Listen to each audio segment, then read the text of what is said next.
রূপালী ইলিশ। স্বাদে গন্ধে অনন্য এই মাছটি বাংলাদেশের দ্বিতীয় ভৌগোলিক নির্দেশক বা জিআই পণ্য হিসেবে নিবন্ধিত। ইলিশই বাংলাদেশের জাতীয় মাছ। এবার জানা গেল এই মাছটি কখনো কখনো পুরুষ থেকে পরিণত হয় স্ত্রীতে।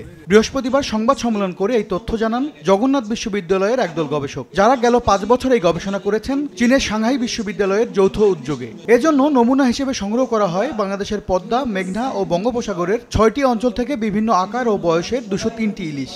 সেখানে তার যে গ্লুকোজ, সেই গ্লুকোজকে স্টেবিলাইজ করে দেয়। যতগুলো ইনসুলিন রিসেপ্টর আছে সেই রিসেপ্টরগুলির কার্যকারিতা কমিয়ে দেয়, যেন গ্লুকোজটা শেষ না হয়ে যায়। পুরুষ মাছ যদি স্ত্রীতে রূপান্তরিত হয় একটা পর্যায়ে গেলে, তো সেই ক্ষেত্রে কি হচ্ছে, সেই ক্ষেত্রে আমরা পুরুষ ইলিশটা আসলে কম পাচ্ছি। জিনোম সিকোয়েন্সে পার্থক্য না থাকা একক পপুলেশনের এই মাছটি রয়েছে বিপন্ন হওয়ার পথে।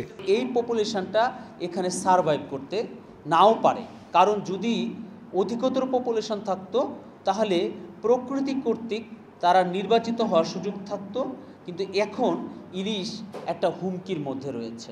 তবে আশার কথাও শোনান গবেষক দল। বলেন, প্রজনন রহস্য আবিষ্কার হওয়ায় কৃত্রিম প্রজননের মাধ্যমে বাড়ানো যাবে এই মাছের উৎপাদন। ইলিশের যে প্রজননতান্ত্রিক যে শ্রেণীবিন্যাস ছিল, তার যে একটা গ্যাপ ছিল, সেই গ্যাপটা আমরা ফিল আপ করতে পেরেছি এবং সামনে অদূর ভবিষ্যতে আশা করি ইলিশের কৃত্রিম প্রজনন সংক্রান্ত যে কোনো বিষয়ে এই গবেষণা কাজে রাখবে। এ সময় মৎস্য অধিদপ্তরের অতিরিক্ত মহাপরিচালক বলেন, এ ধরনের গবেষণার মাধ্যমেই ইলিশের অর্থনীতিকে আরও এগিয়ে নেওয়া সম্ভব। ডিপার্টমেন্ট অফ ফিশারিজ ইলিশের ম্যানেজমেন্টের জন্য একটা ন্যাশনাল ম্যানেজমেন্ট পলিসি করেছে। এই ক্ষেত্রে আমি মনে করি যে রিসার্চারদের যে এই যে উদ্যোগ, এই যে রিসার্চ ফাইন্ডিংস, এইগুলোকে আরও বেশি বেশি শেয়ার করা দরকার। এই গবেষণা প্রকল্পের সব ডিএনএ ও আরএনএ পাবলিক ডেটাবেজ এনসিবিআইতে রাখা হয়েছে, যেন দেশ বিদেশের ইলিশ গবেষকেরা তা ব্যবহার করতে পারেন। এম এস আরিফিন, সময় সংবাদ, ঢাকা।